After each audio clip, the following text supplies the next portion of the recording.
In '86, Nigel Mansell was vying for the world title when a rear tire exploded, blowing his chances of victory and a world championship. Last year it was Ferrari, which reasserted itself as a Formula One factor, scoring its second consecutive victory courtesy of Gerhard Berger after a season dominated by Williams Honda drivers. So, as they line up today for the season finale down under in Australia, the question is, what will this year's Adelaide surprise be, and who will provide it?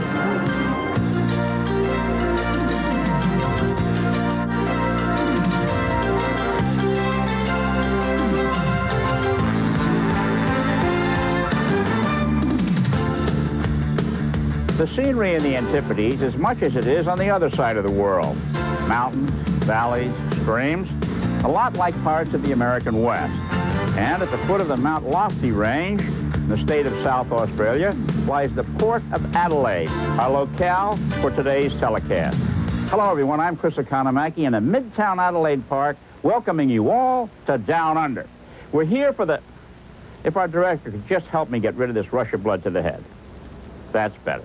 We're here for the 16th and final round of the 1988 World Driving Championship. Now, the title was decided in the penultimate race, but despite the fact that there's not a battle for the championship, thousands of enthusiastic Australians have crammed their way into this superb street circuit. And it seems that what they want more than a race is a party. And who better to tell us why than our race driving colleague David Hobbs, whose parents came from Adelaide. Good day, Chris. Well, it is true to say that the people of Adelaide really seem to have taken this race to heart more than most other cities that host downtown races, even including perhaps the original Monte Carlo. With hundreds of parties, functions, live entertainment from abroad, including people like Sting, the week has been one long party. And even though Australia is the driest continent in the world and South Australia is the driest state therein, it certainly hasn't been the case this week, not by a long shot. That's not to say, however, that Australians are just party animals. With 12 months of year sunshine, the country is consumed by sport, and motor racing has unprecedented following here, with many national championships, but the pinnacle is Formula One. And when you consider that most Formula One races take place more than half a world away, it's incredible what the average man in the street, waiters, desk clerks, barbers, understand and know about Formula One racing and the drivers.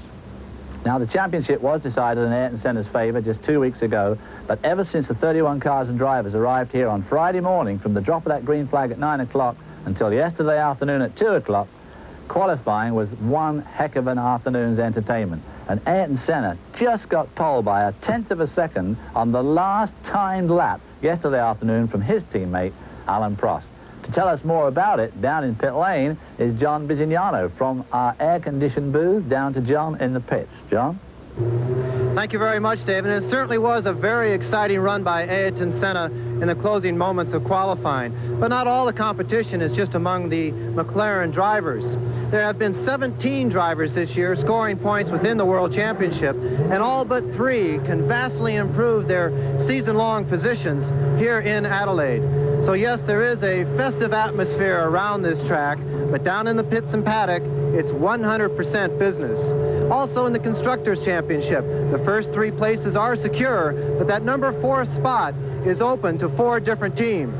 We asked Ivan Capelli about his exact situation. If we score at least 3 points, we can go ahead of Lotus, so we can make a big jump next year on the garage and stay near the big teams, and a lot of money as well for the teams and for us. But the most important thing is that we already started work for the 89, so it's a test for next year. A good example of how tough the competition is here in Adelaide is the fact that 19 cars have qualified within 2 seconds of one another. So it's going to be a tough battle all up and down the grid for the remaining points of 1988. Don't miss it. We'll be right back after these commercial messages with the ESPN coverage of the Australian Grand Prix. ESPN Speed World Formula One coverage of the Grand Prix of Australia is brought to you by BF Goodrich TAs and the all-weather Comp TA, by Acura Legend and Integra, precision-crafted performance exclusively at your Acura dealer, by Quaker State Motor Oil. The big Q stands for quality, always has, always will. And by USF&G Financial Services, asset management tools for a brave new world.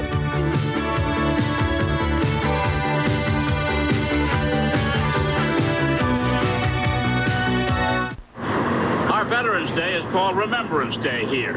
In World War I, Australia sent thousands of its men to the conflict, all volunteer, and suffered huge losses.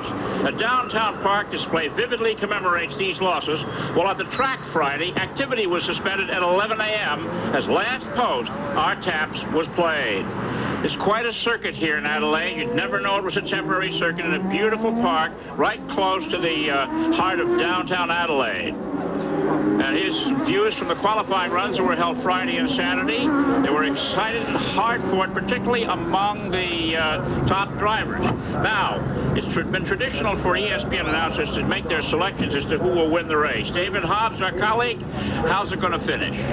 Well, I think that Senna's going to win this one yet again. Alan Prost is going to follow him across the line. Thierry Boots has been looking good all weekend. I think he'll run third, the first Atmo engine.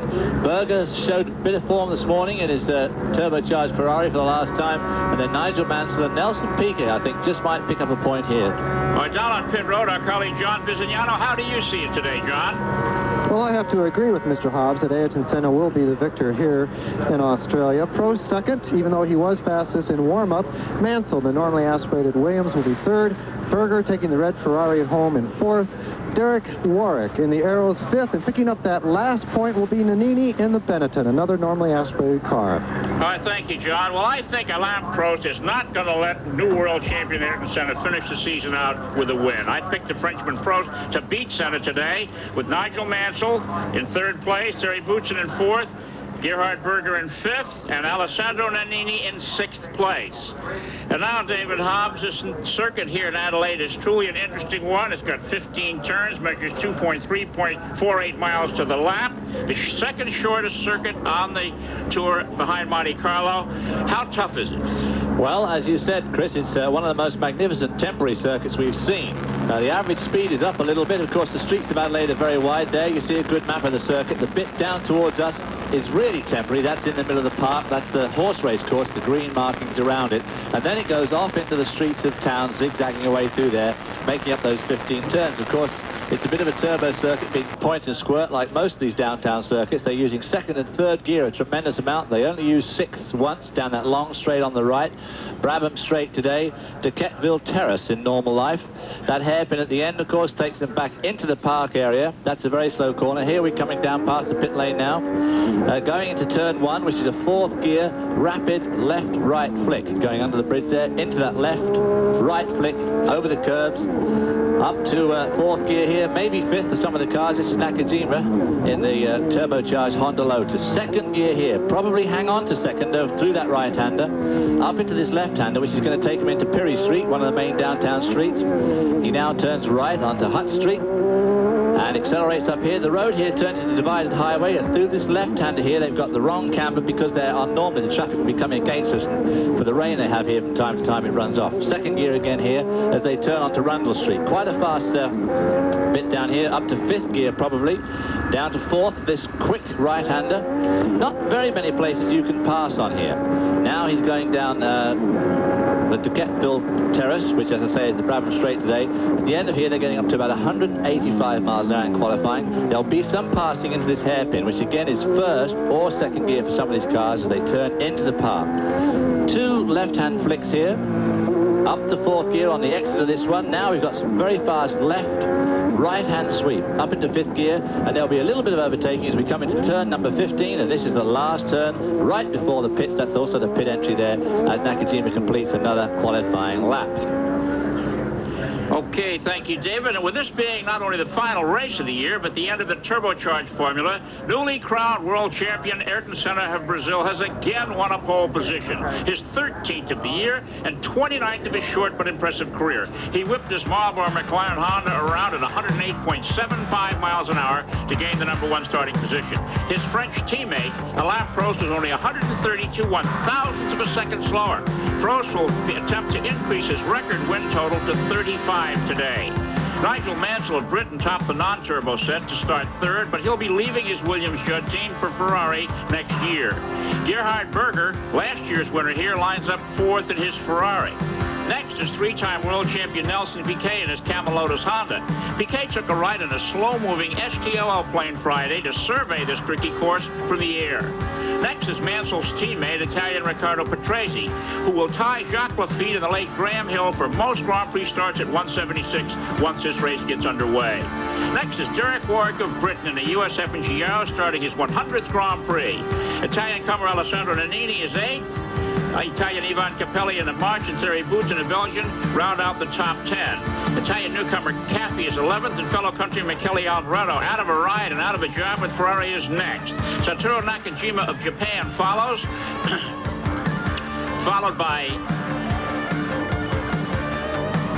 Pierluigi Martini in a Minardi, Andrea De Cesaris in a Real, Philippe Streff in a Ford, Jonathan Palmer in a Tyrrell, Eddie Cheever in an Arrows, Mauricio Gugelmin in a March, Stefano Modine in a Eurobrun, Luis Sala in a Minardi, Stefan Johansson in a Ligier, René Arnoux in a Ligier, Philippe Ayot in a Lola, Oscar Laraui in a Eurobrun, Piercarlo Gincani in a West. And they're down there on the line getting ready to go, David. The tension is building for this last Grand Prix of the 1988 season as they move out for their formation lap. And this is the time that everybody wonders what it's going to be like when the green light goes on. Well, Gabriele Tarquini of Italy in a Coloni, Julian Bailey of Great Britain in a Tyrrell, Pierre-Henri Raffanel trying for his first start, and Bernd Schneider of West Germany along with Nicola Larini of Italy failed to make the starting field. Well, that first turn there, which we've just been looking at, is very narrow, and obviously there's a huge temptation to make a daring pass on lap 1.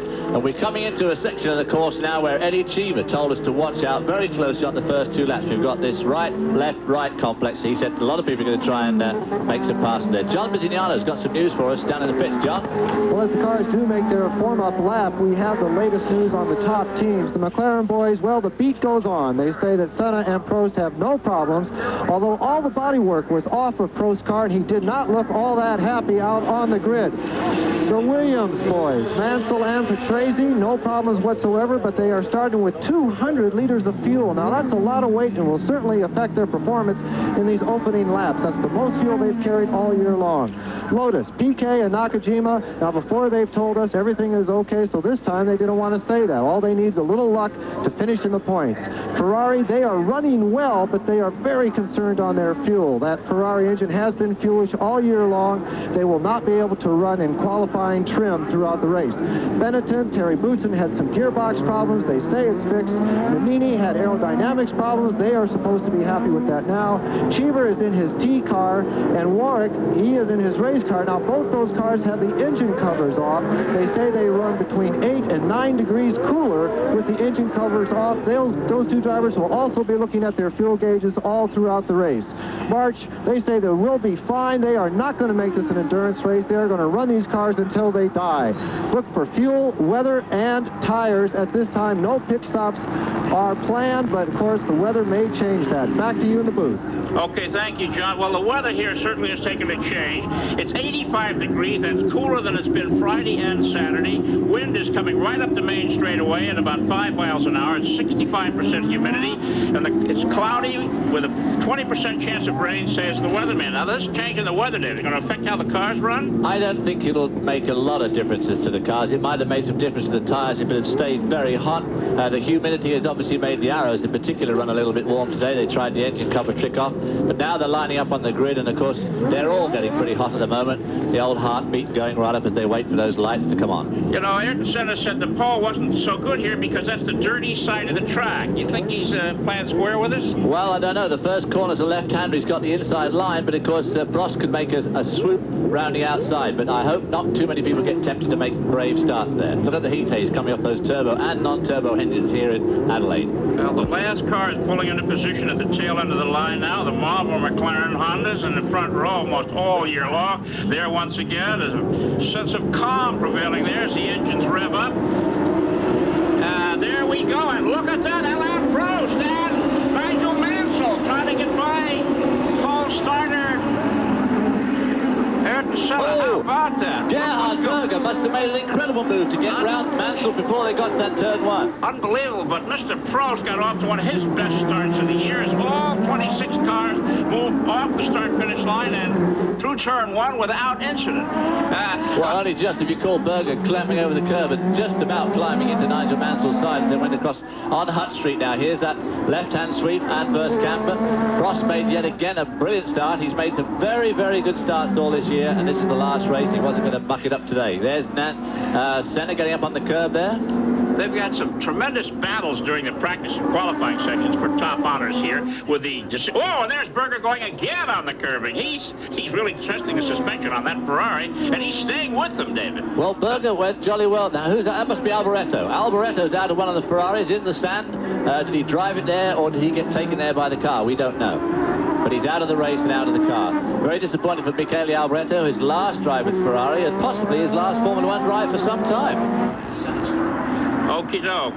Here we look at Mr. Prost pulling away, and Mr. Senna there losing ground to the leader.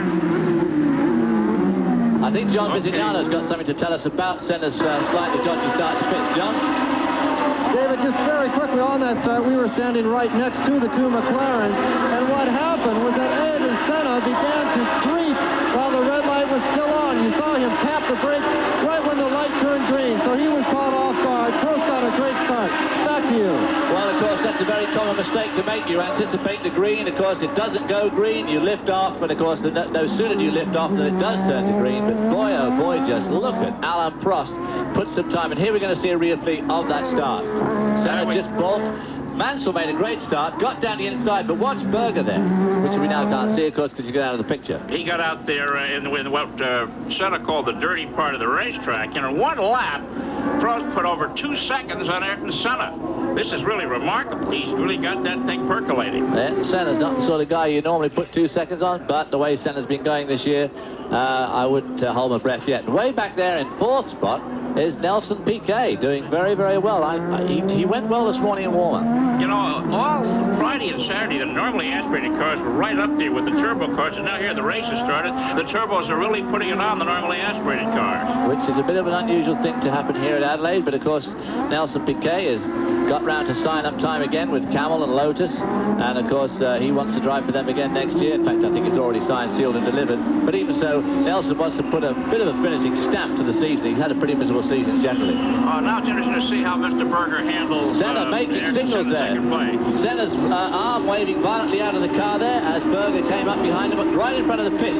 Senna trying to make some contact with his pits as Berger gives Senna a really hard time around the streets of Adelaide. This is surprising. They said that the Ferraris have the power and the handling qualities to run this course well, but they're concerned about the fuel consumption before the day is out. We'll see what happens as this race unfolds. Berger doesn't look too concerned with his fuel consumption at the moment.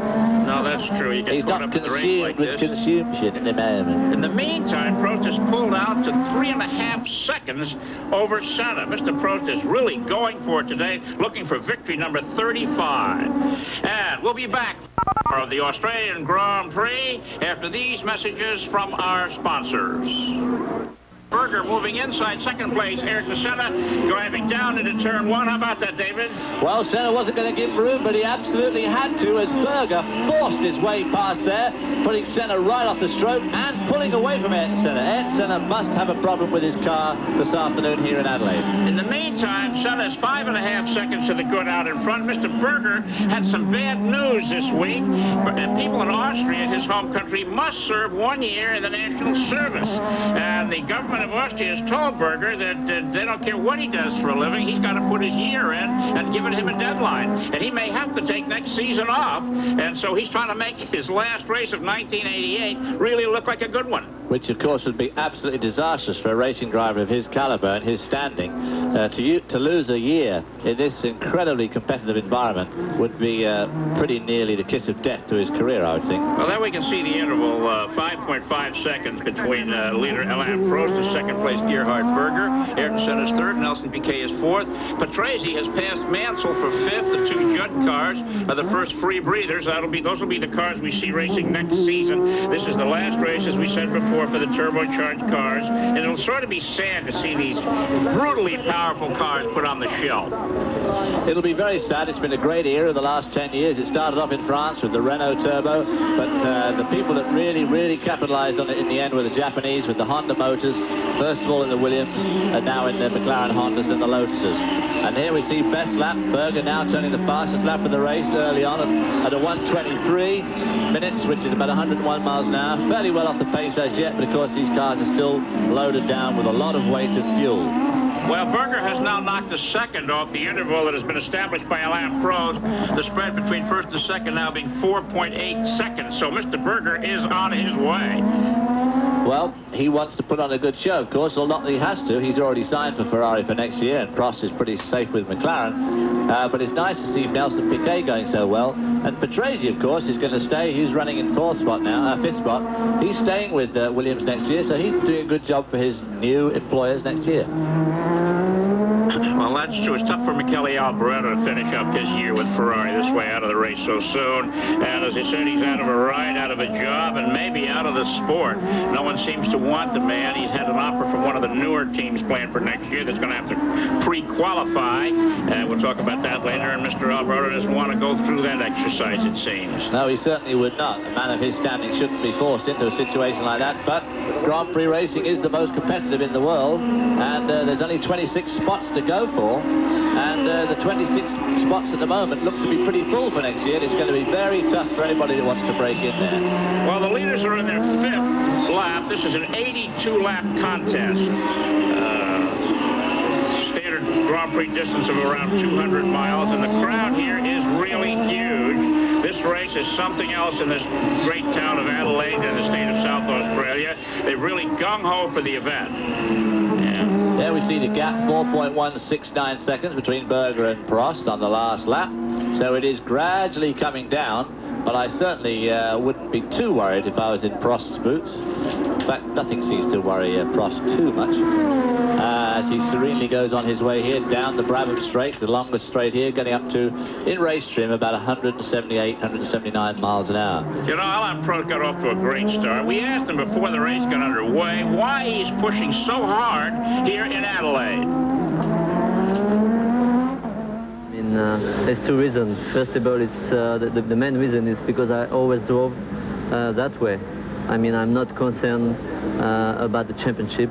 If I have to take a risk or so, I drive the same every race, you know. And today I drove well because the car and the engine were perfect, and I wanted to push a little bit harder because everything goes well. But also it's the last race. But I'm not, you know, mad about Ayrton being world champion. I want to beat him. I mean, it's the reason I am involved in Formula One is to win races. So I want to try to win this race.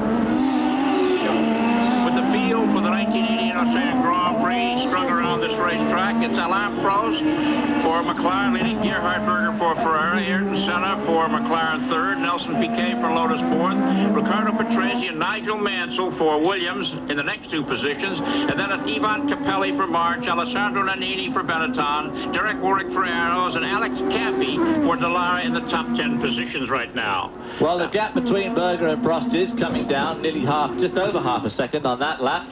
He's now 3.5 seconds behind. There you see Senna about 4 or 5 seconds behind them.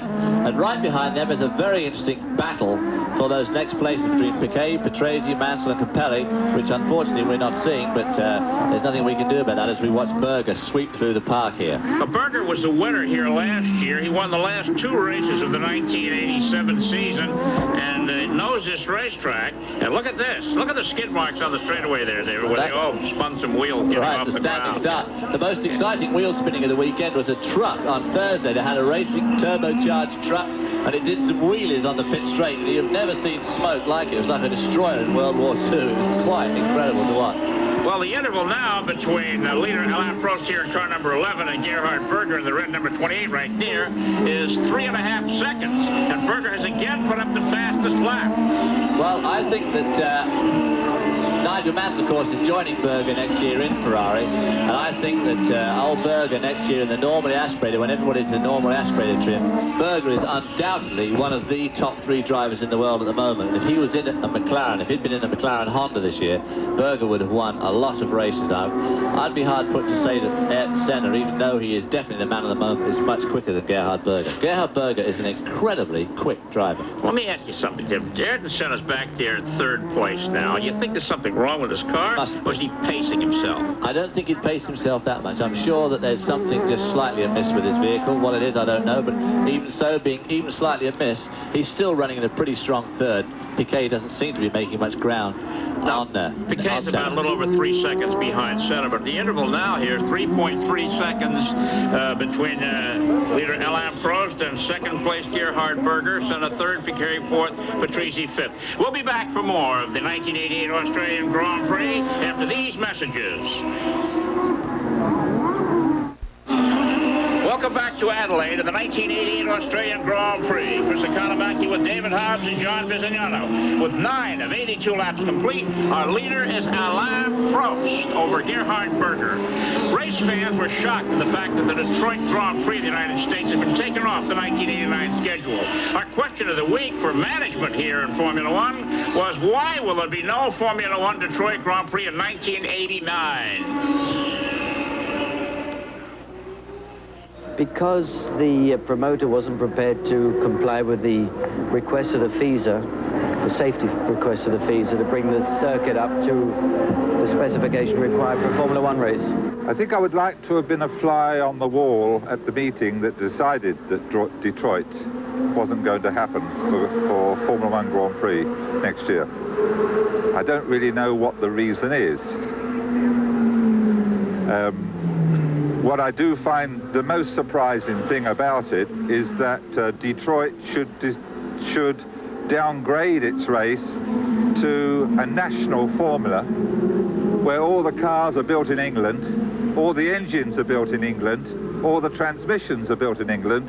The only American product on the car is going to be the tires. Does Crichton Brown feel there will be a 1989 USA Grand Prix? I like to think so. You sound worried. I am worried, yes. I think there is a possibility, the way things look at the moment, that there may not be. I, at the same time, hope very sincerely that perhaps things do change within the next month or two, and we will still be back there in the USA during 1989, somewhere. The Ford Motor Company was working very hard itself with the FISA to try and keep a Grand Prix in Detroit, and I'm sure they'll be disappointed that there won't be one there, but equally I'm sure that they are committed to Grand Prix racing and that Ford will continue in a very strong vein in Formula One. We did our best. I mean, I went to Detroit and met the mayor. I had a couple of meetings with McCabe, and I think in all honesty they were perhaps negotiating in bad faith, because I think they'd already made some sort of an arrangement with Mr. Frasco from CART to run a kart race there, which was probably a lot cheaper, and their criteria is nowhere near as high as the FISA. Well, the Austrian Gerhard Berger has cut the interval on Alain Prost to well under 2 seconds. It's just over a second now, and he's got him in his sights and is closing, and we're seeing an automobile race here in this Formula One finale in Adelaide, Australia. Alain Prost is well aware that Berger is closing in on him, and Mr. Berger, as we said before, winner here last year, has got this racetrack figured out. Well, Gerhard Berger is now down to about a second behind Alain Prost, and they pulled well away from Ayrton Senna, who's now 7.5 seconds behind them. But if you look at the two cars, Alain Prost, his car handles so much better than that Ferrari. Gerhard Berger is really having to put out to make up this ground on Alain Prost. Prost's car looks very smooth, very controlled. You can see over the bumps, look at those bumps coming into that corner. Berger's car is visibly more upset than the McLaren. Okay, let's go down to the pits now to John Bizignano. Well, I'm down in the Ferrari pits, and everyone is a bit concerned. They think that maybe Mr. Berger's emotions have turned to Italian in the last couple months because he is driving harder than the team instructions are telling him to do so. At this moment, if he keeps pushing this hard for the lead, he will not have enough fuel to finish the Australian Grand Prix. Back to you. Well, thank you very much, John. Well, there it is. They say that if Berger keeps going like this, what's the guy supposed to do, David? Well, look at the way he's trying over those curves, taking curves on both sides of the road. He's really putting out.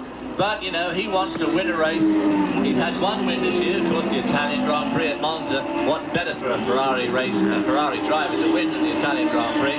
But he's really giving it. And there we see a spin, that Stefano Modena. Whoa! Into the barrier. That's one of the Eurobruns out of the race. Eurobrun, of course, at the moment.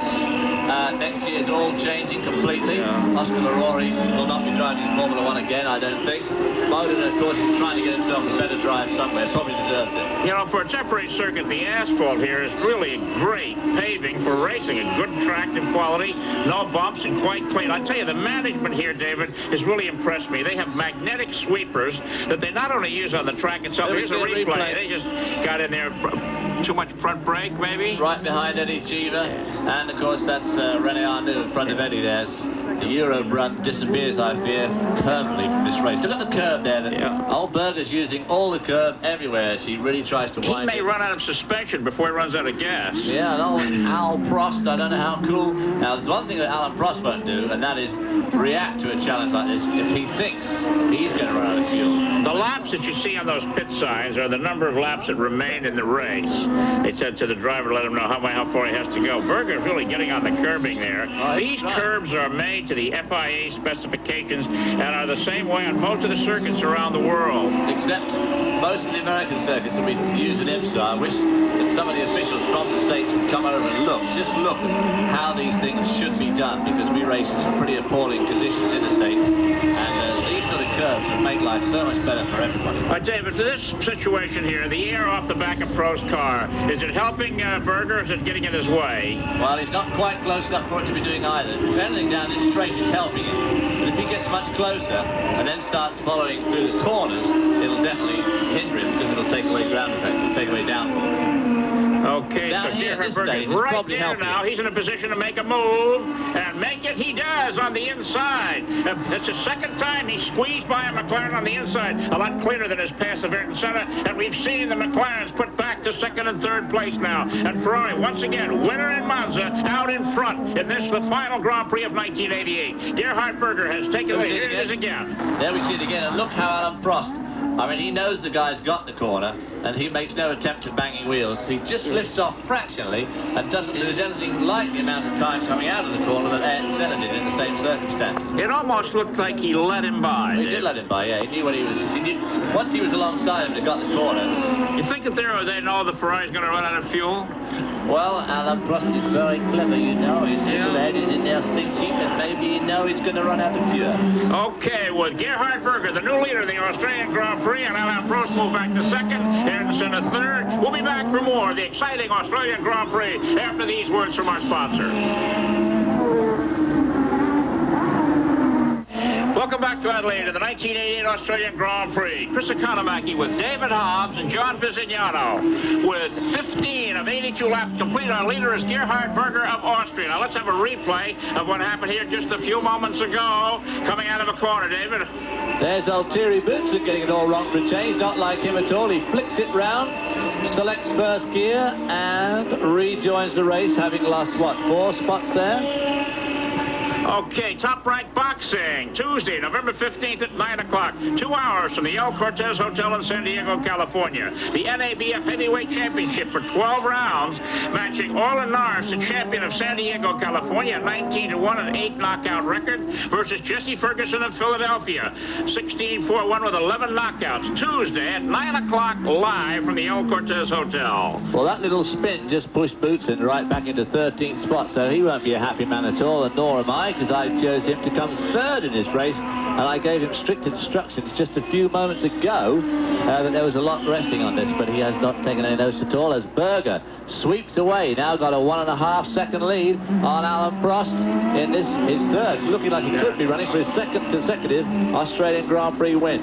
Using all the road, driving very, very hard, and as John Bisignano told us, if he keeps up this pace, he just may run out of fuel. You know, Berger leading, it's interesting. The announce booths here in Adelaide are beautiful. There's quite a row at the top of the main grandstand with glass partitions. And in the booth next to us is two-time world driving champion Niki Lauda handling the Austrian race broadcast. And he's going faster on the microphone than he ever went in a car. Well, that'll be hard, I think. A lot of world champions here. 10 world champions in cars and 2 world champions on motorcycles are here amongst the TV people and just general dignitaries today.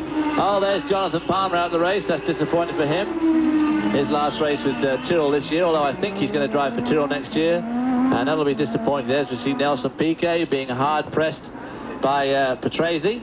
Riccardo Patrese did a good job today. I thought Nigel Mansell would be running right in the top 3 or 4 all day, but Patrese is really pulling away from him. You know, for a guy that's been racing for 11 seasons and has 176 Grand Prix starts, Patrase's record, unfortunately, is not that good. He has only 2 victories, one where he started Monte Carlo, and he's, you know, really trying to make a career for himself, and he should be at the end of it after 11 seasons. Well, yeah, I think that Riccardo Patrese has been extremely lucky to hang on to the Grand Prix drives that he has. Oh! There we see, that's Nannini in the other Benetton. Unbelievable. These Benetton seem to be having a lot of trouble with that particular corner. Well, that's apparently it's slippery out there. That's where the Eurobrun car went off to, but Nannini stalled. Whoa, now he's driving up in front of his teammate. Oh. Nice. Now the yellow flag comes out. Oh, good. Well, I'm glad that at least they saw it when it happened. The marshal's there. He was oohing and eyeing before he waved the flag, I guess. That was a pretty impressive spin of Nannini there. That'll be disappointing for him because he was running in a pretty strong 8th spot, and I don't know where that'll put him now. Put him down to at least 11th, probably 11th or maybe 12th. Well, that should move Derek In fact, it'll put him down to 13th, right in front of his teammate. Right, can you believe that this racetrack is only about 8 blocks from the absolute heart of downtown Adelaide, Australia? You'd never know it. Well, that street that they all spinning onto is, in fact, Rundle Street, which is one of the main streets in Adelaide. I mean, it's just a few blocks from there is absolutely right in the middle of that main street. There's Nelson Piquet. He's got this place figured out. He's in 4th position, about 11 seconds behind Ayrton Senna. Senna's moving in now on Alain Prost. He's 4.5 seconds behind Prost, who in turn is 2.2 seconds behind leader Gerhard Berger. Here come this Piquet and the Lotus Honda, then the 2 Williams Judds. Yeah, well, Mansell, I don't know what happened to him. He made such a great start. But he must have got, well, he got pushed out by Berger at turn 1, and that may have, we didn't see, of course, he may have easily got passed by a couple more cars in the ensuing melee as they went round that first lap. But old Nelson Piquet is putting on the sort of show that we'd expect of the still current world champion, and of course his mantle has now passed to Ayrton Senna, another Brazilian. But Piquet really hasn't had a very good year, but he's putting on a good race here. But look at old Senna now, moving in on his teammate Alain Prost. That's right. No, I'm sorry, that's the West, being about to be passed by Prost. And right at the top of the picture there is Ayrton Senna, who is making a little bit of ground on Prost. Prost is not letting Berger get away. This 2.2-second interval has been held now for several laps. If Prost wants to eat that up, I'm sure that in a few laps he could move in on him if he wants to. Well, like I said earlier, you only got to look at the 2 driving styles to realize that old Al Prost is only going to put a little bit more effort into it, and he could no doubt go quite a bit quicker than he's going at the moment and make up some of that ground. You know something, this Ferrari that's out front, it may well be because of the gasoline it's using. Egypt Petroli airlifted 7,000 liters of some sort of super gas for the Ferrari drivers here for this race. It's a new formula they're using. The gasoline burned in Formula One cars is really something else. It's more of a prescription than a fuel, and they keep tinkering with it to make it give more horsepower, and apparently they've really hit on a formula for the Ferraris now. Well, there we see Gerhard Berger turning through the park-like streets of Adelaide here, pulling away a little bit from Alain Prost. He's got a 2.5-second lead. There we see Rundle Street. He seems to be able to handle that corner okay. Alain Prost, of course, running close second. Behind him is Ayrton Senna lying back a bit. It makes you wonder whether these McLaren guys are in fact waiting for Gerhard Berger to run out of gas, because they got so much information fed to them from the pits. They probably know exactly what's happening. The next time around, Berger will make himself some money, David. In Formula One, they have a prize structure at the quarter mark, another prize structure at the halfway, and a third one at the three-quarter mark, in addition to the one at the end. So he will win the first place money for leading at the quarter mark. There's the signals they're giving him. That is Alain Prost's pit board, of course, with the French flag in the corner there, telling him how far behind Berger he was and how far in front of Senna, and laps to go. Well, they're on their 20th lap, and 2.5 seconds is the interval. And Gerhard Berger and his pursuer Alain Prost. We'll be back for more after these. Welcome back to Adelaide in the 1988 Australian Grand Prix. Chris McConaughey with David Hobbs and John Visignano. With 21 of 82 laps complete, our leader is Gerhard Berger. We mentioned earlier that there'd be no Detroit Grand Prix next year. We said to the drivers, and there's no doubt that they would like to race in the United States. We all want to go in the States, but I would like personally have a good racetrack, even if it's in the city, just to show to the people that Formula One is the best in high technology and the very fast cars, and we don't deserve to run in the streets of Detroit. But we would like to go back to Detroit if they make a new track. I'm talking for myself, and all I can say is that I'm incredibly disappointed that we're not going back to Detroit. I'm somewhat surprised as well, because, you know, Detroit's the motor city of the world, and although, yes, Detroit is a bumpy circuit and that, I mean, I'd be quite happy to drive there, and what can I say except I'm a little shocked. I think we need a race in the States, and I just hope, you know, if we're not going to go back to Detroit, that we can go somewhere else. It's a shame, because I like to be there to do the race there. But we didn't want to race on the old track circuit anymore, because it was not okay for Formula One. It was too dangerous, too bumpy, very bad quality of asphalt, so we didn't want to go there anymore. And I felt very happy when they announced that they would organize it in Belle Isle. And all of a sudden we heard that it was cancelled all over so shame for Formula One, shame for Detroit. Why Detroit, which is the automobile city in the world, cannot make a proper circuit or a street circuit like Adelaide has? It's not acceptable, and I think if the Americans decide not to fulfill their promise once more, then it's their own responsibility that the Grand Prix may not come back there. It's a shame, but that's the way it is. The atmosphere was really nice. Unfortunately, Formula One is really, it's like this. I mean, it's this side is politician, yes? Political. Political, sorry. We are just looking at the sports, if it's possible. Well, Gerhard Berger has pulled out to 3.5 seconds over Alain Prost, with Ayrton Senna lying third, Nelson Piquet fourth, Riccardo Patrese fifth. Now, the unique situation here is that a McLaren is not leading. John Visignano in the pits. What's it like in the McLaren pits? These McLaren boys never cease to amaze me. I said earlier that everything is business down here in the pit and paddock, and that is very true in the McLaren pit, especially at this moment. When Alain Prost was leading, everyone was happy, smiling, moving around easily, and as soon as Berger went by, everything went right down the tubes for these boys. No smiles, everything very serious. So Alain Prost may think that it's okay for Berger to have a little bit of a lead, but the gentlemen in the pits, they don't like it at all. Back to you, Chris. Well, it's more than a little bit of a lead, John. Berger is pulling away further and further from Alain Prost, trying to get a nice interval there so he can let up on the turbo boost and conserve his fuel. But this is a tremendous race for fourth spot going on between Nelson Piquet and his Lotus Honda and the two Williams cars. Patrese now leading Mansell, but Mansell's wound them in, and he's going to give his teammate Riccardo Patrese a pretty tough time. Riccardo Patrese going for 176 Grand Prix today, equaling the all-time record of Graham Hill and Jack Lafitte. But of course, he's only had 2 wins to their 6 and 14 wins, and of course 2 world championships in the case of Graham Hill. So Riccardo Patrese's got a lot of pressure on him today, and a lot of that pressure is coming from his teammate, Nige. Well, you know, Nigel Mansell's going to leave the Williams team, and I'm sure he's the kind of a guy who wants to leave with a good taste in his mouth and a good record in the car. But, of course, the other significant thing that you saw there from Nigel Mansell's board was that he, in fact, is 11.6 seconds in front of the guy behind him, who is Ivan Capelli. Ivan Capelli, who we've seen drive some great races in Portugal and Spain, not having such a good day here in Adelaide, with this group having pulled away a long way. The amazing thing about Formula One racing, a car-driver combination can just be world beaters on one track. You move to another country and they just can't get the racetrack figured out. There must be a heck of a race, in fact, going on behind them, for Boutsen, Warwick, Caffey, Streff and Nannini are all covered by... Less than 2 seconds. Yeah, right, less than 2 seconds. Right. But, of course, we're not seeing that. We're watching this one here, as Piquet is trying to stamp his authority on this little trio of people racing here for fourth spot. Here's Piquet. We're seeing a few bumps now. Piquet in fourth place, Patrese fifth, and Mansell sixth.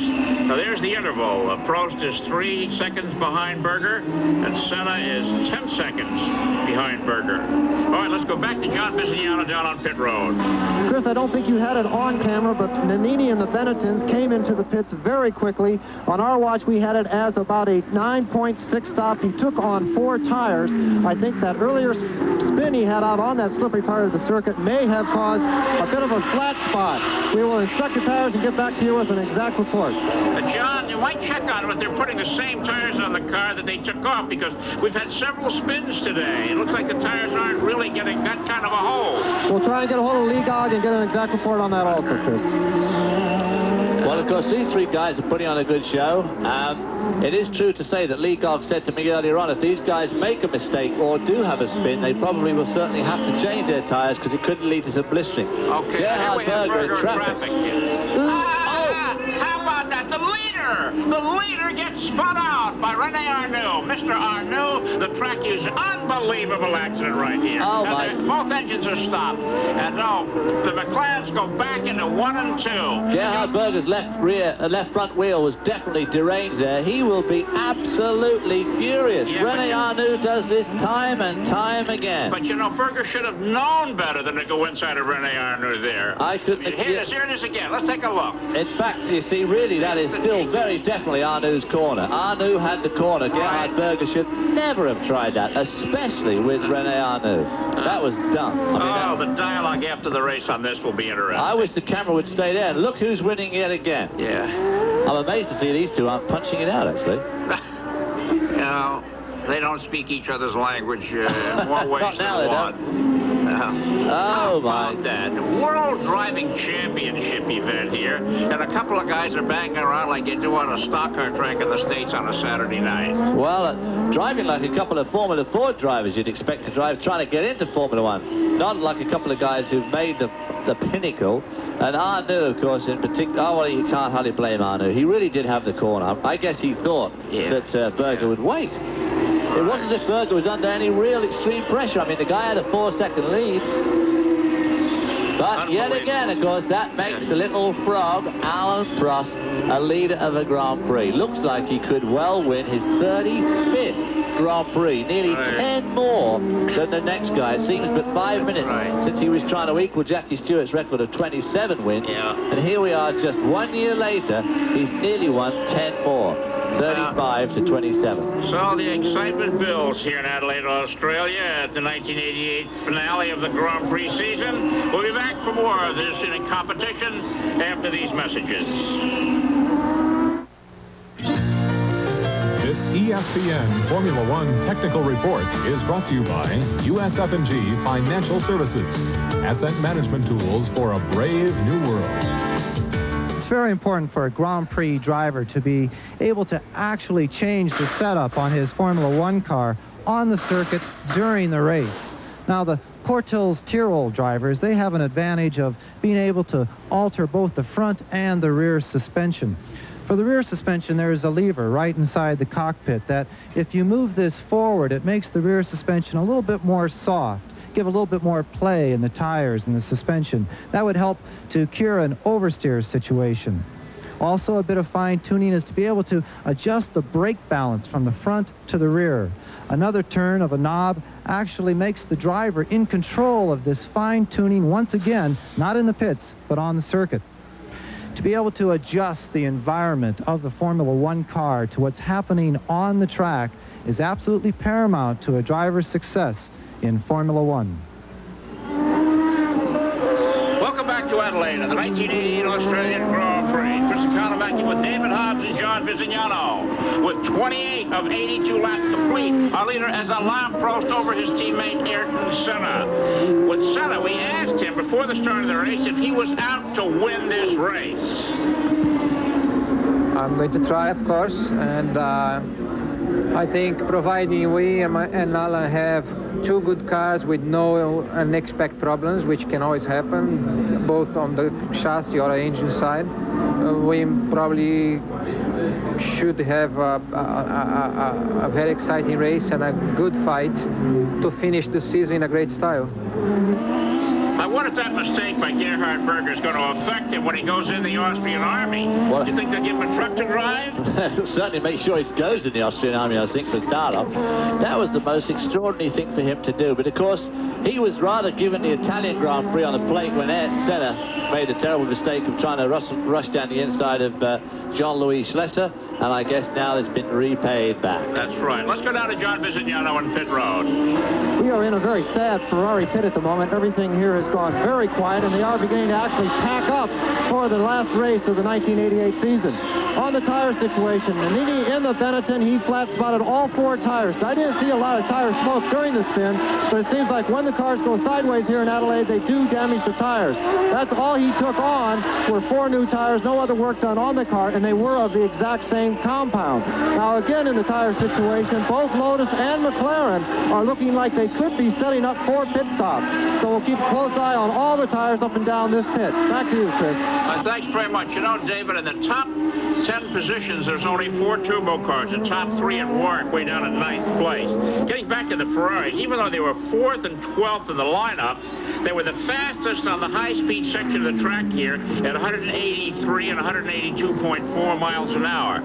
So top straightaway speed doesn't necessarily mean top lap speed, does it? No, certainly not on a track like this. It certainly doesn't. But Gerhard Berger improved all the weekend. His first run on Friday was pretty bad, and Saturday wasn't much better. But today he really came to life in the warm-up. And so it wasn't quite such a surprise when he went very well this afternoon. Mind you, he still went better than I thought he would go, but he's obviously getting his car together. Well, here's the best race of the day right here. Nigel Mansell's about to try and put his teammate Patrese away. He's really working on him now. Mansell's a real fighter. I gotta admire the way this guy drives. He always gives it his best. There he is closing it. Great shot from the helicopter here in Adelaide.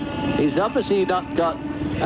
looks like he hasn't got quite the steam of his teammate. But look at the way they come around there. Nigel using that curb again. Yesterday in qualifying, he put in some demon laps and used that curb a lot. You got to have a lot of faith in the construction of your chassis to go running over those curbs that way, don't you? Well, these Formula One guys seem to think it's a necessary part of doing fast laps. And who are we to argue? There we see them coming into the park where the scene of the disaster between the Ferrari and René Arnoux, and Ginzani was there as well for a short period of time. They're staying right behind Piquet. The interval is unchanged, despite the fact that Piquet's car's got a turbocharged Honda engine. These Judd-powered Williams cars are hanging right in it. This Judd engine, I think, is going to be a factor next year while the non-turbo formula comes into effect. Well, I'm sure it will be, of course, because they've had a year of practice getting themselves tuned up, and I think anybody that's driven a non-turbo car successfully this year is going to have a slight advantage over the 4 turbo drivers, or the 3 turbo drivers, Berger and the 2 McLaren guys of Senna and Prost, because it's going to take them a couple of 3 races to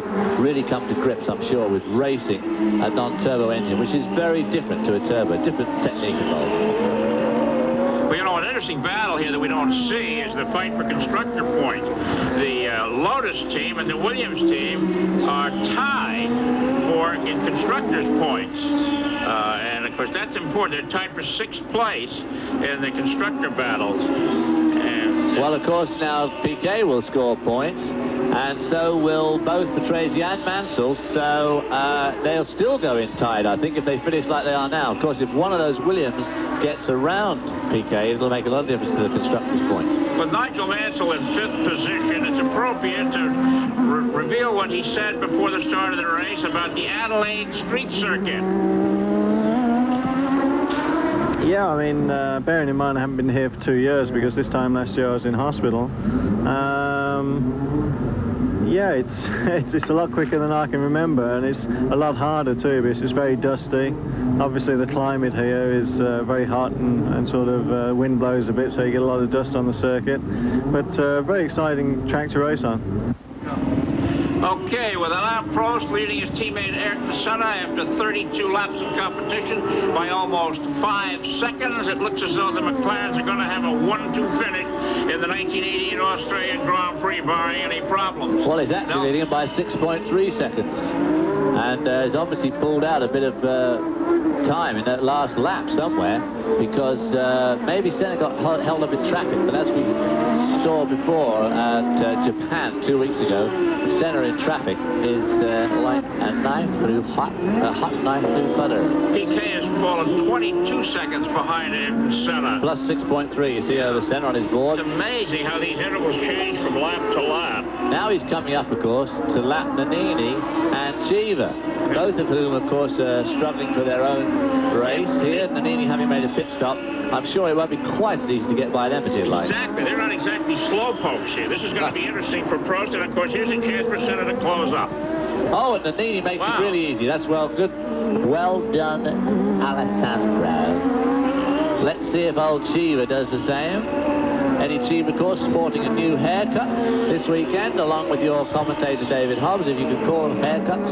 Obviously, the motto is, if you're going to have your haircut, have it done in America. I see. Well, Mr. Cheever's happy these days. He was announced the other night as renewing his contract with Arrows for the 1989 season. So that driving combination is all set up. Look at this. Here's right behind Eddie Cheever is Alain Prost. Cheever waves it through there. You saw Cheever's hand as he went across. Yeah. There's the Dallara of Alex Caffey going very slowly, which is a shame. On Friday and Saturday morning, that car was absolutely incredible. He held second spot in the first morning car, though. The afternoon, it wouldn't run. They kept fiddling with it and making it worse instead of in second place there in Senna. Number 12, 6.3 seconds behind, and trying to hang in there with the McLaren Hondas. 1-2 again in this 16th and final race of the 1988 season. Stay tuned. We'll be back.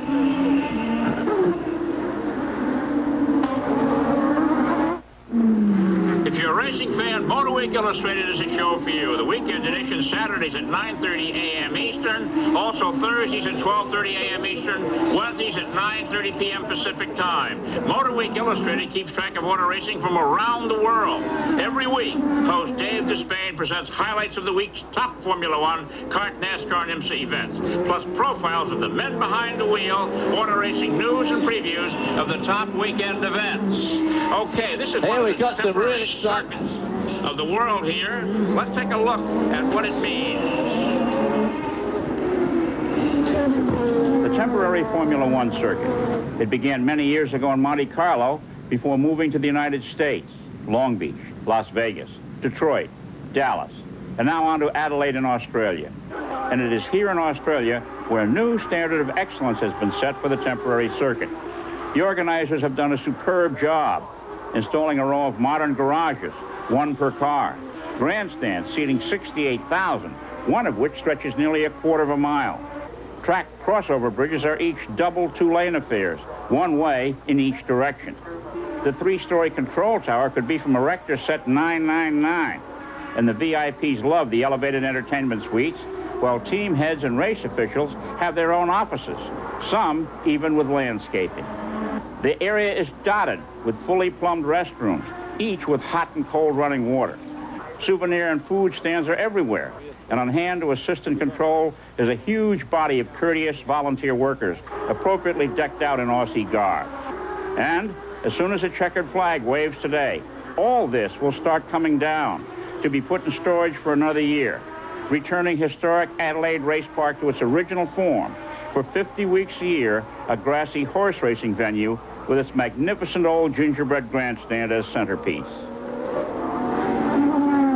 Welcome back to Adelaide in the 1988 Australian Grand Prix. Chris Economaki with David Hobbs and John Visignano. With 36 of 82 laps complete, our leaders are Alain Prost and Ayrton Senna with Nelson Piquet third. And a good race with the battles now centering back in fourth position. Well, all these guys are trying to get third, really. Patrese is running strongly there. And here we, of course, again see our leader, Alan Prost. You have to get fourth, David, before you can get third. And that's what's going on back there between those two teammates. Incidentally, they're really behaving, even though Mr. Patrese hasn't signed yet for 1989, has he? Yeah, Patrese signed for Williams for 89. And Knives, of course, is signed for Ferrari, so I guess he doesn't really care too much what he does this afternoon. This morning, Lotus announced that Nakajima will return to the team. They're going to take the $2 million that Honda's offering to give him a ride and be nice about it. But, yes, no Honda engines. Who's this we see here? That looks like one of the Minardis there. There's Alan Prost, who's just passed. That's the car of Stefan Johansson, being followed by Gugelmin, who's not doing very good here. I thought, oh, what's Senna doing there? It looks like he's wiping his visor. He's probably got some tear-off strips, so maybe he's having a visibility problem. That could be, you know, he started the race with a bad wrist. He took a week's vacation in the island of Bali, and he's playing some beach soccer, and he made a diving attempt to stop a goal and bent his hand back. And he's been here with his right wrist and is strapped up all weekend long, and he said it's really affecting his ability to drive. And I wonder if it's coming to a head here today, that this may be why he is doing as poorly as he is. It could be. And here we see that battle for third place yet again. Nelson Piquet third, fourth Patrese, and fifth Nigel Mansell. But all of them you could cover with a blank sweat. And of course, I think really that if Patrese was to somehow get around Nelson Piquet, he might actually pull away a bit. No, Alain Prost just turned a 1:21.772 to get the first fastest lap on his back. Now it's interesting because he's got quite a few fastest lap on it to his credit over time. He certainly has. Now he's coming to some traffic. He's passing that Minardi, or about to pass the Minardi, which of course is running back in wherever it's running, 16. We wonder what the local betting bureau is thinking of this race. It's the first Grand Prix where the National Wagering Agency, called TAB here, has encouraged betting on the competition. There's over 100 betting shops in the state of South Australia, and they're all offering odds on the contest. We checked late last night. It was 8-5 on Senna. We couldn't get the morning line this morning. They had wagering on the pole position. You can bet, David, on the positions at 20 laps and the positions at 40 laps here. There's all sorts of those trick words that I hear so much about from betting men, like quinellas and trifectas and all sorts of stuff. None of which I understand the least a bit about. There's Alan Prost has put Derek Warwick a lap down. Derek Warwick running in 10th spot. So Prost has lapped everybody up to 10th now with just over half distance gone. Well, just under half distance gone. That's right. It's at 82 laps is the full distance here. 41 marks the halfway mark. And there'll be another prize payout at 41 laps. Formula One has a very interesting way of distributing its rich purses for each event. It has several purses. There's a payment to each car based on its standings. There's a payment to each car based on its last year's standings. There's a payment to each car based on where it qualifies. And then there's a payoff from the positions at the 1/4 mark, the half mark, the 3/4 mark, and the final. And the whole idea years ago was designed to give these car owners and drivers enough money to get to the next race. Okay, we'll be back for more of the 1988 Australian Grand Prix after these messages with Alain Prost leading Ayrton Senna. Stay tuned.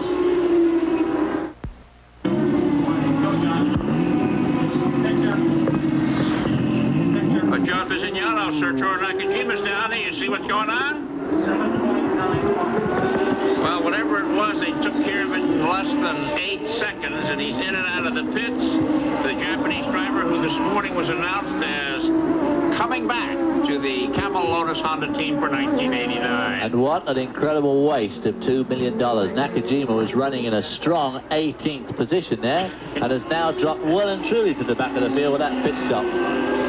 Well, When you think of the people in this world that could do with a couple of million quid to help them on their racing career, you could give 10 guys there a full season's worth of racing in Formula Atlantic or ARS or Formula 3000, instead of which is getting wasted on Nakajima. You have to learn how to bow and take baths, David, that's all. I guess so.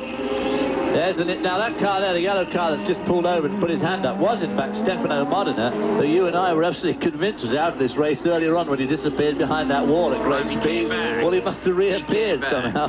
But after 45 laps, the official top 10 were Alain Prost and Ayrton Senna. Nelson Piquet was third. Riccardo Patrese was fourth. Nigel Mansell fifth. Andrea De Cesare sixth. Ivan Capelli seventh. Terry Boutsen eighth. Philippe Streff ninth. And Derek Warwick 10th. Behind them, Pierluigi Martini, Stefan Johansson, Mauricio Gugelmin, Eddie Cheever, Alessandro Nannini, Stefano Modena, Philippe Alliot, and as you say, Nakajima in 18th, and Piercarlo Ginzani, and Luis Perez Sala making up the top 20. And Prost is just again whittled out the fastest lap of the race, 1:21.618. Now the track must be getting faster, Dave. Well, it gets faster as the day goes on, as these guys put a bit of rubber down, and of course they lose a lot of weight. You know, you take out 150 litres of gas, and of course you lose a tremendous amount of weight, so they pick up speed. And there is Nakajima. Our hero is in the wall yet again. They have the money to fix the car. Unfortunately, we didn't have an in-car camera that time.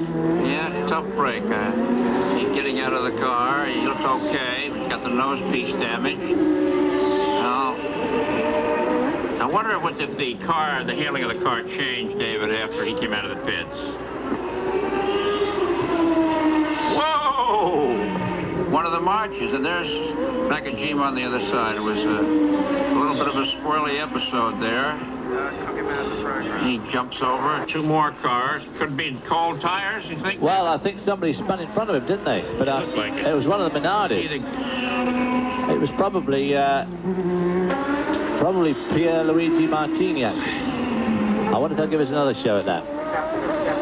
Here it is here now. There. Okay. That's Gugelmin in front of him. Here's a Minardi in front of him. That's the Minardi and Stefan Johansson, who'd already spun and stopped, causing Gugelmin to spin, and poor old Nakajima got caught up there, and with cold tires.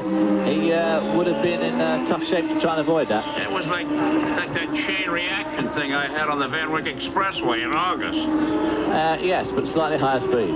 Right. It wasn't raining either here. Let's go back down over the top 10. Alain Prost continues to lead by 11 seconds over Ayrton Senna. Piquet third, Patrese fourth, Mansell fifth, De Cesare sixth, Capelli seventh, Boutsen eighth, Streff ninth, and Warwick 10th. And then, of course, the next positions are now completely screwed up, because it was 11th Martini, 12th Johansson, 13th Gugelmin, and 14th Cheever. But I think all those three middle ones have now gone, which must put Cheever up to 11th. Prost has lapped the 9th place man, and he's coming up to put a lap on Terry Boutsen. All right, the final round of the 1988 World Driving Championship here in Adelaide, Australia is in its 47th lap. Stay tuned. We'll be back for more. 5 seconds behind the 2 leaders, and in fact will become... Welcome back to Adelaide, the 1988 Australian Grand Prix. This is Chris Economaki, along with David Hobbs and John Visignano. With 62 of 82 laps completed, our leader is Alain Prost with almost 16 seconds over Ayrton Senna. The interval increases there. David, we just saw Ivan Capelli stop at the pits for tires. Other drivers have been going to the pits for tires. Might it be that tires are going to be a problem before this day ends? Well, it could be, but I think of all the people out there, the last guy to be a problem for, unfortunately, is old Alain Prost, because he seems to have an uncanny ability to do what we were talking about earlier on in setting his car up and driving accordingly to all the conditions. Capelli actually locked his front tires up and slid off at one of the corners, so he probably came in because he'd flat spotted them, and it was probably making the steering shake pretty badly. And as he was back in 7th or 8th spot anyway, he did. There's somebody else taking to the curbs in a big way. It's Philippe Alliot, I think. Philippe Alliot, again getting caught out of that corner of Rundle Street and De Quetteville Terrace. It must be very, very slippery there. Can you imagine somebody going to work on Tuesday morning driving through that saying, this is where all that excitement happened during the race Sunday? I don't know what all those guys are doing yesterday. Whoops. Exactly. Well, Yannick Dalmas, one of the the Lola driver, Philippe Ayot's teammate, missed the race here. He's sick back in France, unfortunately with Legionnaire's disease. He was replaced by Pierre-Henri Raffanel. Now there's lots of...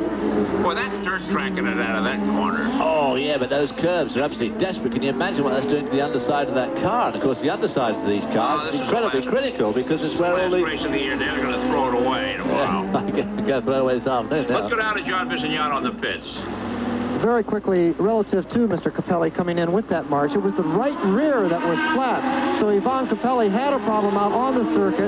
He said that he did lock up the front, so when he came by us in the Pent Road, Ivan Capelli had a right rear very, very flat. So that was what actually brought him into the pit lane. Stand by, John, because Philippe Ayot has just given his car a good workout on the curb, and you may see him pretty soon. I think it's a dead cert you'll see him pretty soon. Philippe Ayot, one of those drivers who's probably pretty marginal to be at the skill levels to be in Formula One. He's crashed 2 or 3 times this weekend.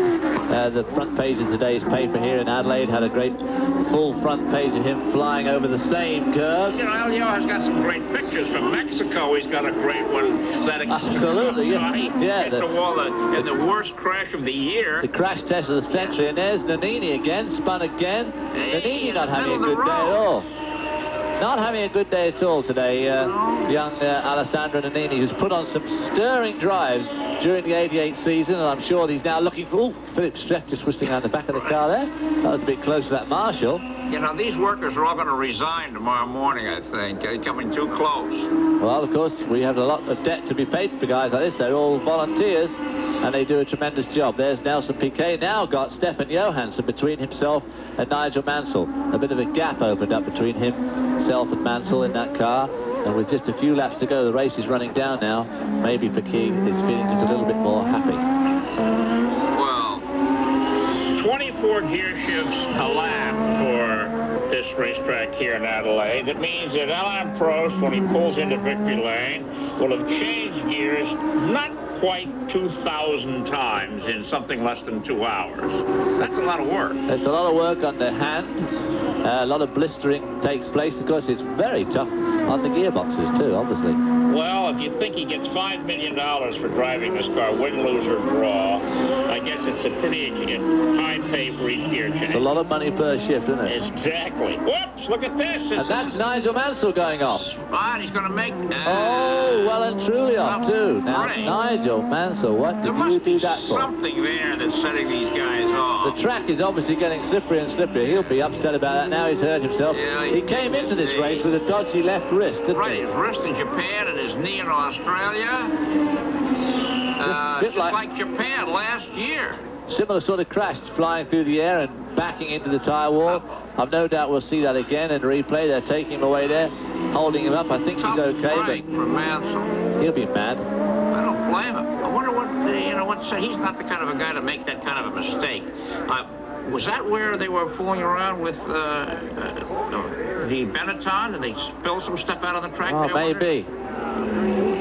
That was a left-hander. I think that's that last left-hander. I think that's where his teammate, Patrese, spun earlier on. I'd have to have another look at it again, but I think it's the same place. Well, they should, on the radio, warn Mr. Prost that the track is getting a bit icy in places. He does not need warning. He is a very clever driver.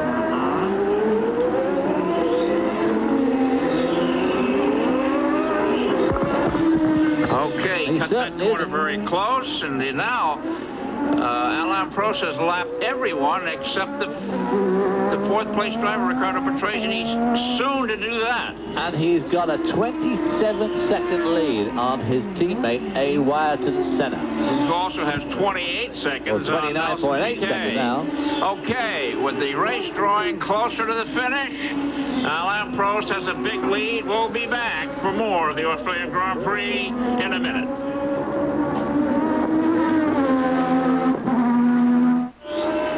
Welcome back to Adelaide and the 1988 Australian Grand Prix. Chris Economaki here, along with David Hobbs and John Visignano. And with 69 of 82 laps complete and Alain Prost leading, we go down to the pits for John Visignano on a report on fuel from the McLaren crew. Well, Chris, at the moment, the team management from McLaren, they are giving both their drivers the boost signal. And what that means is to turn down the boost on their turbocharged engines, therefore reducing horsepower and also reducing fuel consumption. So at the moment, here in the garage, the Espen computers are spitting out that they are too far used on their fuel. This means that they cannot go the distance with the amount of horsepower they've been pumping through that turbocharger so far in this Grand Prix. They will be turning the boost down. Last time past this pit straight, Boutsen just blew off Senna with a normally aspirated engine. So they may have one heck of a lead, but they might have to wheel that back a little bit before the checkered flag comes out. Back to you. Well, thank you, John. That's a very interesting report. Let's take a look here. Prost now has 33.7 seconds on Senna. We'll watch that interval there. So fuel now becomes a problem. You know, we got some speed limits in racing here. The speed limit on pit lane, said FISA, is 50 kilometers an hour. They've got a guy down there with a radar gun. They said the fines for exceeding the speed limit in pit road would be extensive. Now, we've never heard of anyone being fined. But the interesting speed limit is, because this is public roads, and the 60-kilometer limit prevails here, they had to have a special act of parliament here in the South Australian government to allow this race to happen so the speeds could exceed 60 kilometers an hour, and the law only allows it for happening 3 days a year. Well, these guys that you see on there, those 4 dots that you see on that map, are certainly going more than 60 kilometers an hour. And Prost here is about to pass one of the Minardis again. That must be who we got there, Martini, Pierluigi Martini. David, when a car gets low on fuel here, we start with 150 liters, about maybe how many 100 pounds of fuel weight in a car? About 200 pounds. Right. Does the handling of the car improve? Well, it depends on the chassis setup. Usually, yeah, it does improve. The performance improves because you stop quicker and you brake quicker. I mean, so you accelerate quicker. But and the handling usually improves, but not always. I mean, I've driven many cars where they actually handle slightly better full of fuel than empty, but you know, your performance generally is down a bit because you're putting a lot more weight around. That's interesting. Okay, the relationship now was 33.3 seconds between Mr. Prost, the leader, and Mr. Senna in second place. I think Mr. Senna is more concerned about his fuel than Prost is. Well, I think he always has been. I mean, right from the drop of the flag, he's been driving a relatively conservative race. And I think that there's no doubt about it that these guys will turn back the boost at this stage because they've got a pretty big lead over Nelson Piquet, although he, in fact, in turn is whittling down that lead. He was about 25 seconds behind Senna at one stage. He's now only just under 18 seconds, so he, in fact, is making ground on Senna. But he, of course, also uses a Honda power unit, so there's no reason why he should have much better fuel consumption than McLaren's. In fact, rather the reverse. The Honda Lotus has generally this year produced poorer performance on fuel consumption than the McLaren Honda. Well, the Lotus is going to have a new car and a new engine for next year and a new sponsor, and Epson. Camel will be the prime sponsor again, but Epson will be a strong associate sponsor on that team. John Visignano, what's going on down there? Well, Chris, at the moment, it's beginning to sprinkle down here at one end of the pits. I don't know how it's up in the booth. I'm sure you can see some raindrops possibly on your window there, but we have clouds coming in. The wind has just dropped to nothing, and we are getting very light sprinkles down here in the pits. David, what's it like for a driver to be in a situation like this, maybe 10, 12 laps to go, and all of a sudden to be half the track wet and half the track dry? Oh, well, thank you, John. Absolutely ghastly is my answer to that. It's the worst situation that any driver can face. And the one guy who seems to be able to really handle that particularly well is, of course, Senna. He doesn't seem to mind a bit of drizzle, but very unpleasant. If it should rain at this late stage in this race, it'll make this racetrack, which is obviously slippery from the amount of spins and crashes we've seen, it'll make this racetrack just like an ice rink. Well, with a 32-second lead, he could almost stop for rain tires. Well, with only 10 laps to go, yeah. Stay in the lead. Would rain tires last 10 laps, David? Not in this condition. They'd be awfully slow, too, in the dry, which it really is. I mean, until it really gets wet, it's dry. But there we see Riccardo Patrese, who had a spin, got away with it, dropped from 4th to 5th behind his teammate Nigel Mansell, and Nigel Mansell went and had a spin, and he also was out. There we see Patrese. What's he doing now? Great shot, that ground shot. They're coming to turn one. He's got a lot of oil on the front of his helmet. You can see it there above his visor. Because the windscreen, they've got little tiny windscreens, and they tend to throw all the oil just to the top of their heads. But of course, if it just gets a little bit wrong and they get oil on their visors, it's very, very difficult to see. And of course, you can't wipe the stuff off because it just smears it. Okay, now Mr. Prost is taking it very easy. Well, you can see that. Mr. Sala. Waiting and waiting and waiting. He's in no hurry to go by this guy at all. Now he'll use the turbo there. But it's taken him about 2 laps to do that. Yeah. Yeah, that's playing it smart.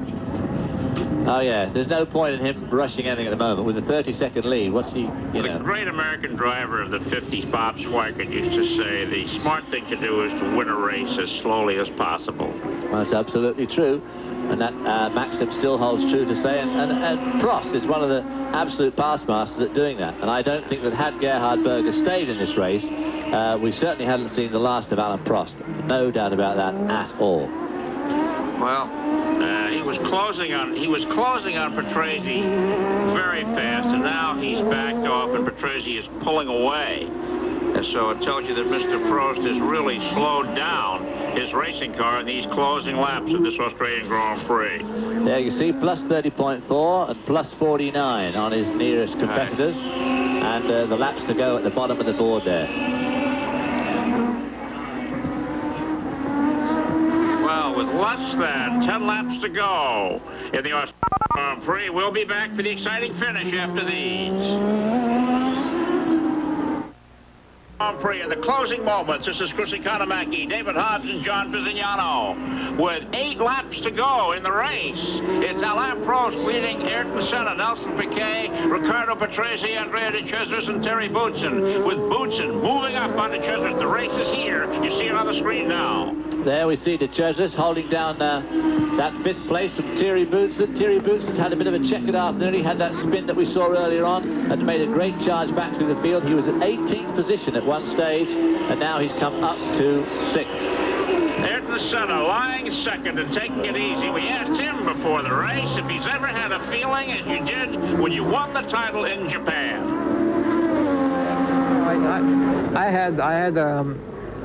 I had always great moments in my career, ups and downs, not only ups. And I had in Portugal 85 a very special moment, Monte Carlo 84 a special moment. But this one, I think, has been the best in Japan because it meant the championship for me after a hard fight, a lot of pressure, and the way the championship developed during the year was mentally and physically very stressing. And after all that, after such a race, to get the championship in that way and that style, I think was memorable for me, and it meant so much, and it was really a special day.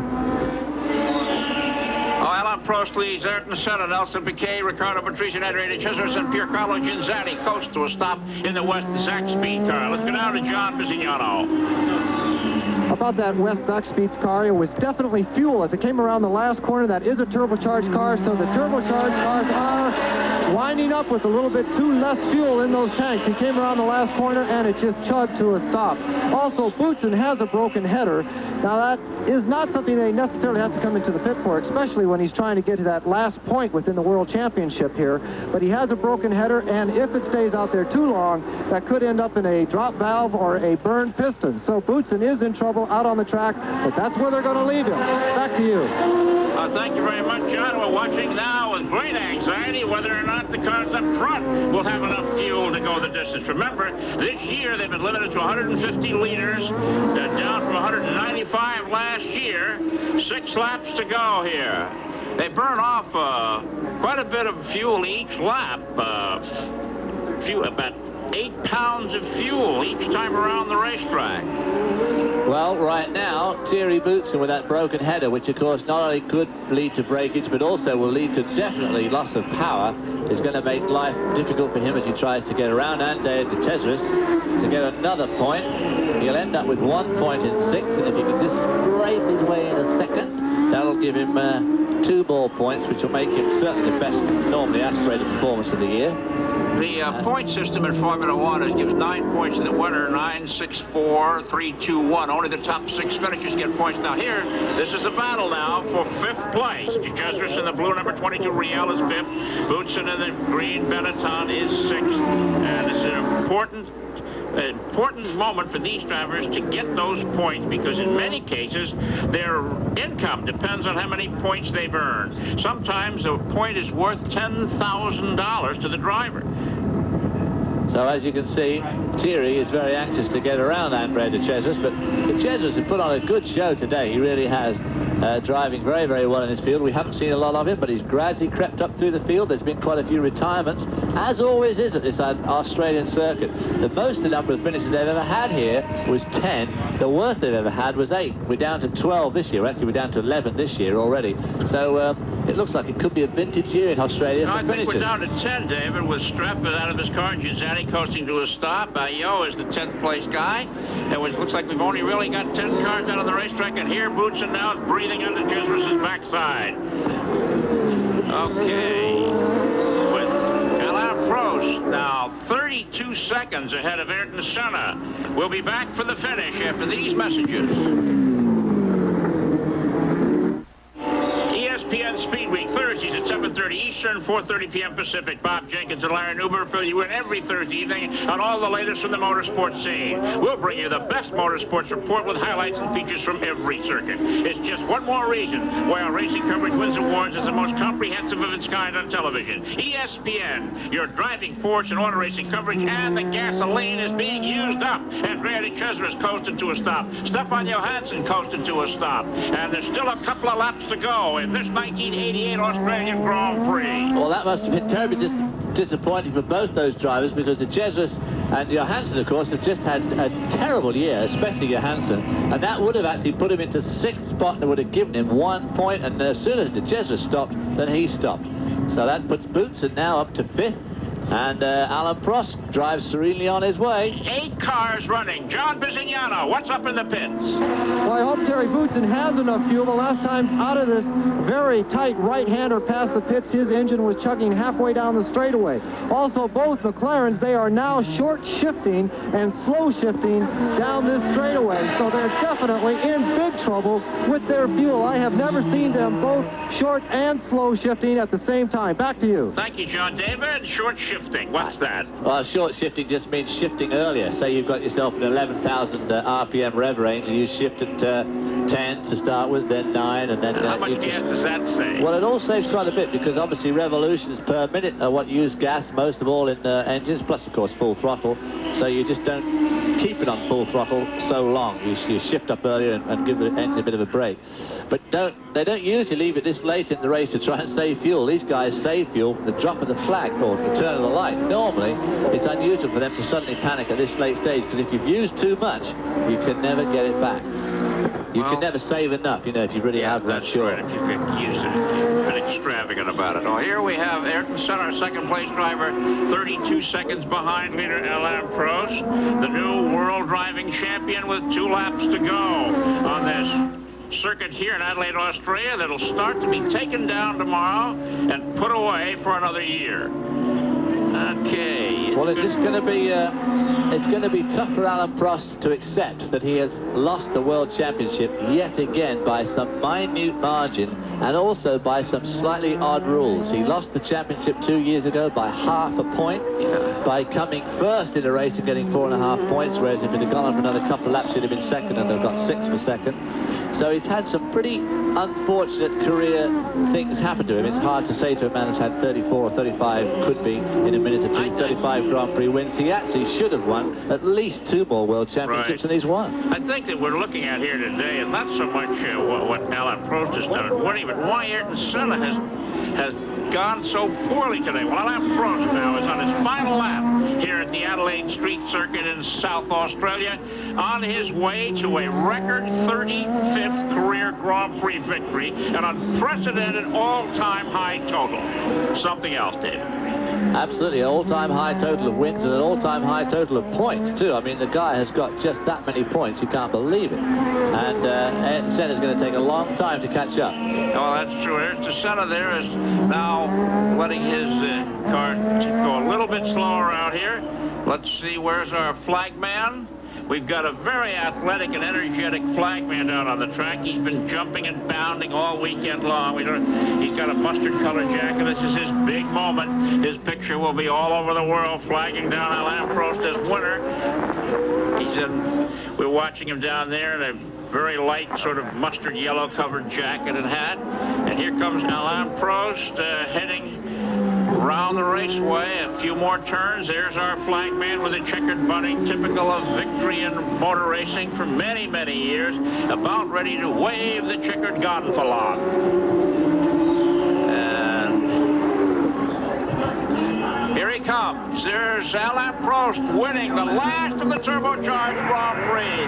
Congratulations, Monsieur le Professeur. He knows he's won, and now let's see if Mr. Senna's car has enough fuel to get to the finish line. It'd be something if he couldn't get it around on the cool-off lap. 30-some seconds behind. About 32.5 seconds. Ayrton Senna should be showing up here. The photographers are starting to rush, getting their cameras unlimbered to get a picture of the professor. And here's Ayrton Senna coming in. And again, a 1-2 sweep for the Marlboro McLaren Honda engine cars. It's an unbelievable record for this magnificent racing team. Nelson Piquet, Honda engines 1, 2, and 3 in this contest today. Do-over in 4th position should be Riccardo Patrese in the first of the free-breathing non-turbo cars. Well, there we see Alain Prost winning on the occasion of his 35th Grand Prix win. An absolutely astounding record, and it's going to take a long time for anybody else to ever equal that number of victories. That's very, very true. Okay, with the race winner now history in the person of Alain Prost, we'll be back for the wrap-up after these messages. Well done, Ricardo. Well done. Took Alain Prost 1 hour, 53 minutes, 14.676 seconds to win his 35th Grand Prix. Ayrton Senna officially second, Nelson Piquet third, Riccardo Patrese fourth, Terry Boutsen fifth, Ivan Capelli sixth, and Pierluigi Martini seventh. Only 7 cars running. The season ends with Ayrton Senna, the world driving champion, with 90 usable points, 91 actual. Alain Prost second with 87 usable points, 105 actual. Gerhard Berger third in the final tally with 41 points. Terry Boutsen fourth with 31. Michele Alboreto fifth with 24. Nelson Piquet sixth with 20. Derek Warwick tied with Alessandro Nannini and Ivan Capelli at 15 each. And Nigel Mansell 10th with 12 points. Okay, for your closing comments, David Hobbs. Well, I just think it's terribly disappointing that Alain Prost, with so many real points, should lose out on the slightly quaint scoring system, and I think they ought to change it a little bit. To only score 11 out of 15 is not enough. They should be at least 13 out of 15. Okay, John Bisignano, your thoughts? Well, there's another outstanding team, and that's the ESPN team for Formula One during 1988. We certainly have to thank our executive producer and the gentleman who coordinates all ESPN Motorsports, Terry Lingner, the man who led us to 14 Grand Prix in 1988, Jeff Hallis, and our indispensable associate producer, Doug Blackman, stage manager, Dan Knudsen, and our production coordinator, Carol Harvey. These people have worked very hard hours all year long to bring you the shows they have. Director of Fun and our expert coordinator, David Hobbs. Thank you. It's been a pleasure working with you. Chris Economaki, our host commentator. As always, Chris, it's been a pleasure. Don't be sad out there, fans. Next year, 1989, 14 races of 16 Grand Prix will be brought to you on ESPN. John Bisignano from the pits. Adios. Well, thank you very much, John. Well, to me, I'm a nuts and bolts guy. I want to wave bye-bye to the turbos, and I can't wait for 1989 when those sirens-sounding, normally aspirated cars come. We leave you with one thing. Prior to this final race, the three of us each wrote a letter home giving our impressions of the 1988 season. We'd like to share them with you.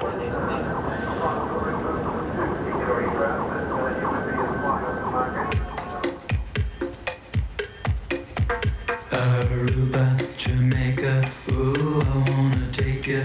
Motor racing has taken me all over this earth, but never to so many different countries in one season. It has indeed been a year to remember.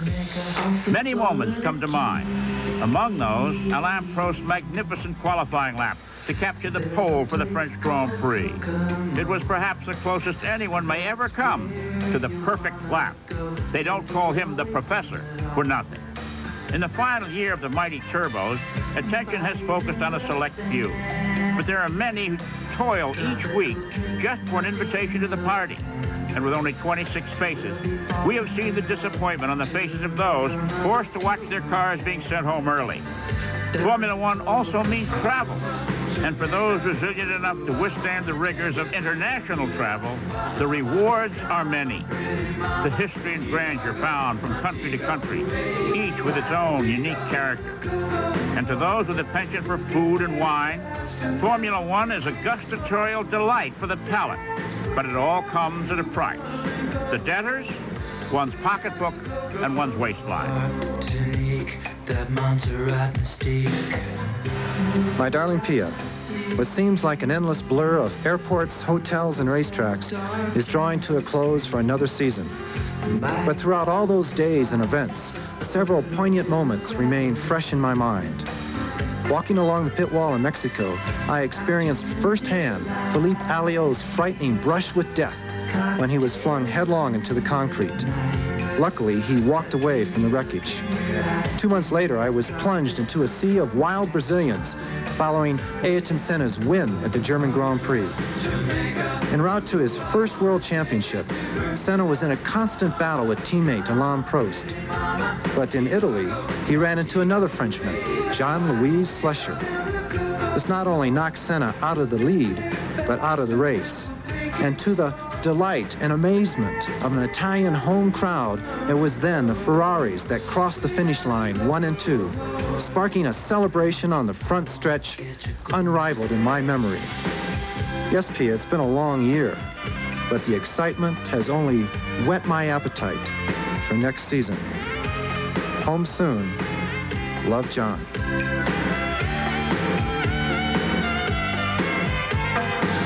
Dear Mags, what a year, what a season. It began with a McLaren victory in Rio. Ah, Rio, what a place. The turns, the curves, those beautiful... Well, needless to say, Rio was a memorable stop. 15 races later, McLaren dominance is still the overriding theme. But the road to Adelaide has been filled with surprises. At the halfway point, Nigel Mansell shocked the F1 community when he announced his move from Williams to Ferrari for 1989. Following the news, Nigel then went out and took second place at a soggy British Grand Prix. The battle for top honours has escalated from a cordial inter-team contest to a heated on-track battle between Alain Prost and Ayrton Senna. In some of the best race action of the year, Prost and Senna duelled for first place in Hungary. Prost making a daring move to overtake his teammate, only to lose that lead on the same turn. Prost publicly conceded the title in Belgium, but must have had a change of heart, turning from Jekyll to Hyde with a spirited charge in Portugal. Starting from the pole, he and Senna fought for first place on lap 1. Neither gave an inch, and after a deep breath, Prost emerged on top. But the brilliant charge through the field in Japan by Senna after a tardy start to snatch victory and the World Championship from Prost will be remembered for a long time. It is the 6th time a world titleist has waved the flag of Brazil. Let's not forget the rare emotion the young Brazilian showed as he clinched the title in Japan. And so, as the 1988 Grand Prix season comes to a close, a new champion has been crowned. We here at ESPN would like to pay tribute to all those who competed in this grueling 16-race world tour, and in particular to the crew and drivers of the Marlboro McLaren Honda team. It was a year in which both Ayrton Senna and Alain Prost set records which may never be eclipsed. For that, we congratulate them, and we especially honor the new king of Formula One, Brazilian Ayrton Senna. For David Hobbs and John Bizignano, I'm Chris Economaki, looking forward to seeing you all next year. Now if you wanna go and get away from it all, go down the Gold Coast.